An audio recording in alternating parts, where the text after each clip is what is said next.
What's up? Thanks for clicking on this video. It's Tom talking about the Twins system, recapping the weekend that was.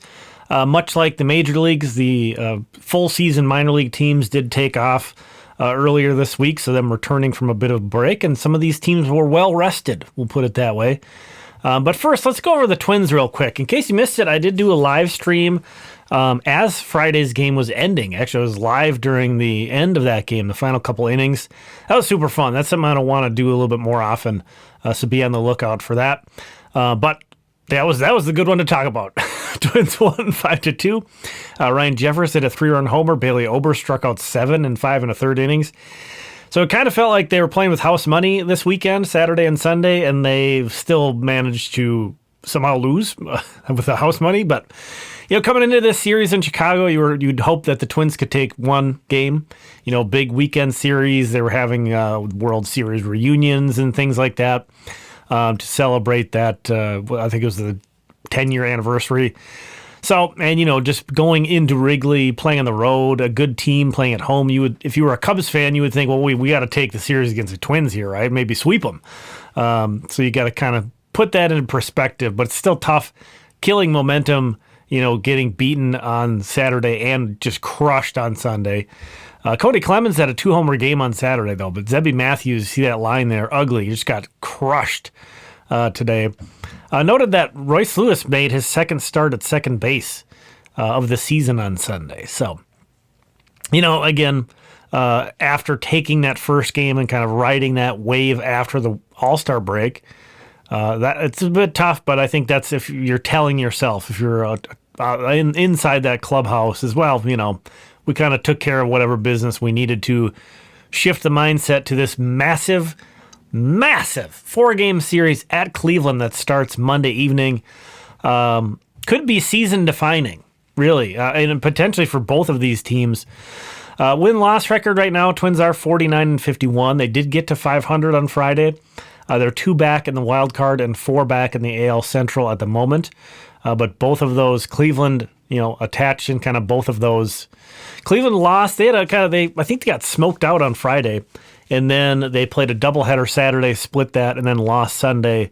And the White Sox won a series in Toronto. Toronto, one of the more disappointing, probably the most disappointing team in baseball this year, really. But still, young White Sox winning on the road, that was a box. I've been really hammering on that's a box they need to check. So that was a pretty eye-opening performance by the White Sox this weekend, in my opinion. Moving on to the minor league side. Saints won 4 games this weekend. They had a doubleheader on Saturday, won all 4 of their games. Wind Surge also won 3 games this weekend. And as we know, the Wind Surge have been struggling. Wichita only 32-56 on the year, despite this 3-game win streak out of the break. So good vibes. A lot of these rosters have been shaken up a bit, so maybe we'll see a better performance from Wichita from here. Fingers crossed. News and notes. Cole Sands, Marco Raya, and Connor Prelip all started rehab assignments with the Saints, so lots of pitching in the Twins options. Garrett Acton and Julian Merriweather are on rehab assignment with Fort Myers. I would say both those guys have big league experience. I would say they're both sort of break glass in case of emergency type bullpen arms if the Twins end up needing them. Justin Mitrovich was promoted to Cedar Rapids. We'll talk more about him in a sec.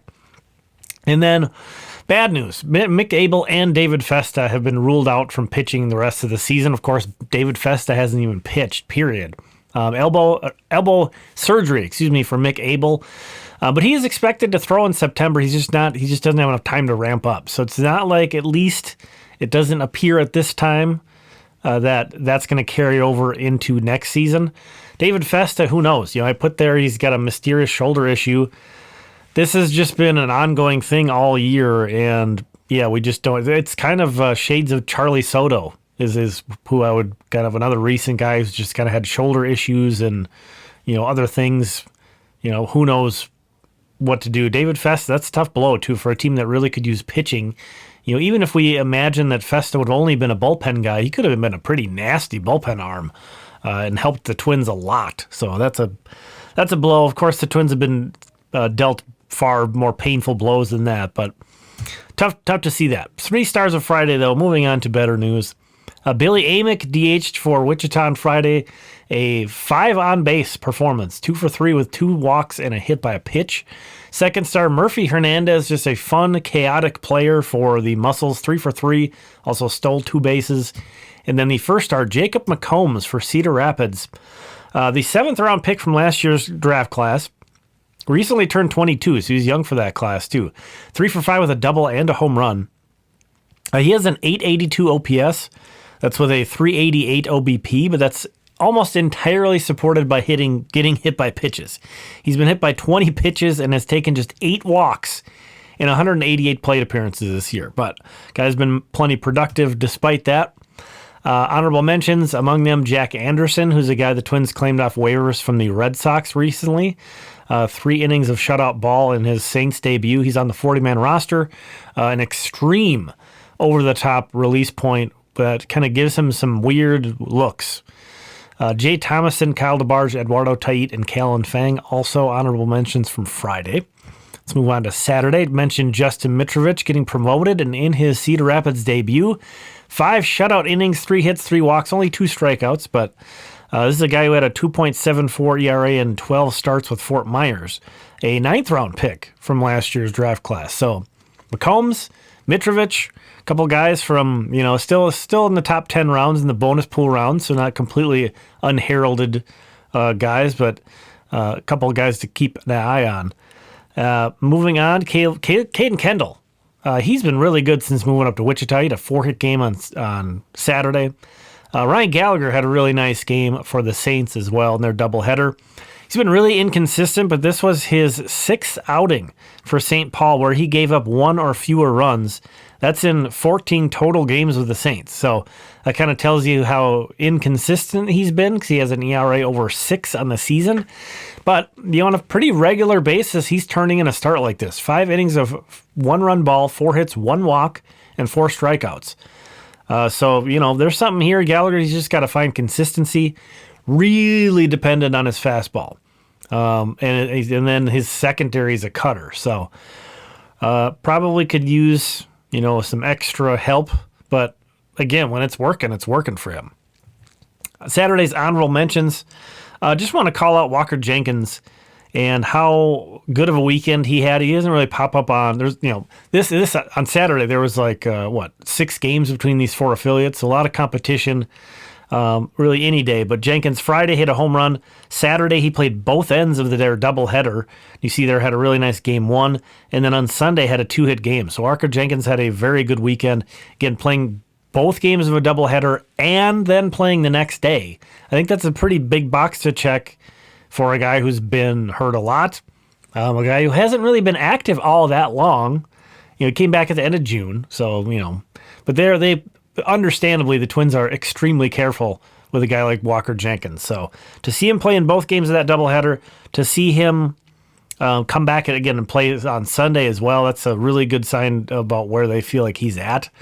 Cody Morissette, Kyler Fedko, Enrique Jimenez, and Jake Rucker, who is rehabbing with the Muscles. The other honorable mentions, Riley Quick made his Double-A debut, only with 2 innings, walked 4, struck out 4, needed 51 pitches, only threw 25 strikes in his Double-A debut, so it's out of the way. That's if it's a bad debut, it's out of the way. If it's a good debut, it's a sign of things to come.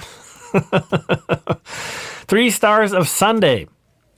Kyle DeBarge played third base. A lot of guys are trying to get into the infield rotation in Wichita, so he's getting a little bit more defensive versatility in his book. Had a nice game. Andy Lugo, 2 for 4 with a homer, a walk, 3 runs, and 4 RBI. And then kind of speaking about a lot of runs and RBI, 3 runs, that's not super uncommon, but Miguel Braceno, 4 for 4 with a walk and 4 runs scored. This just got me going. No disrespect to Miguel, but we're not going to talk much about this performance. I want to talk about the uniqueness of scoring 4 runs in a game. This is, as you probably could tell, this is all thanks to Baseball Reference's StatHead lookup. I guess some free advertising for them, but that's so much fun. So, 4 runs scored. I've thought about this earlier this year, too. Minor leagues, nothing is all that uncommon in the minor leagues, but it still doesn't happen often.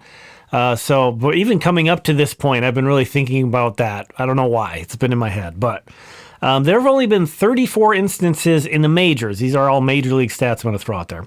34 times this year where a player scored 4 runs in a game, so it doesn't happen too often. Max Muncy scored 5 times in a 3-homer game. The only Twin to do it this year to score 4 in a game is Byron Buxton, and he hit 2 home runs in that game. There are only 8 instances this season where a player has scored 4 runs in the majors without a homer, and 0 instances where a guy has scored 4 without an extra base hit, as Miguel Braceno has here. There were 6 instances of that in 2025, the last season.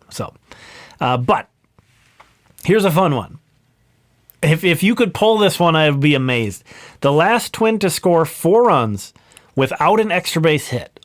This is one of the last guys I feel like you would have guessed. You're probably thinking like speedy slap hitter, guy good at getting on base, runs around. No. Kennys Vargas in 2017 is the last Twin to score 4 runs in a game without hitting an extra base hit. It's only happened 4 times since the turn of the millennium. The other guys make a lot more sense, though. Joe Mauer, good on base guy. This was in his MVP season, too. So good on base guy, a good base runner, especially back then. Jason Bartlett, one of the other ones, also makes sense. And Christian Guzman. So some of those other guys might have come to mind, but Vargas would not have been anywhere near my guessing. So, yeah, super rare for guys to score 4 runs in a game. Even more rare without a home run. Unbelievably rare without an extra base hit. So, anyway, obviously that has nothing to do with Miguel Braceno, but some fun numbers for you there. Sunday's honorable mentions: Kalai Rosario, Jaime Ferrer, Yasser Mercedes, Merritt Jones, and Jake Rucker. Connor Prelip had a very encouraging start for the Saints.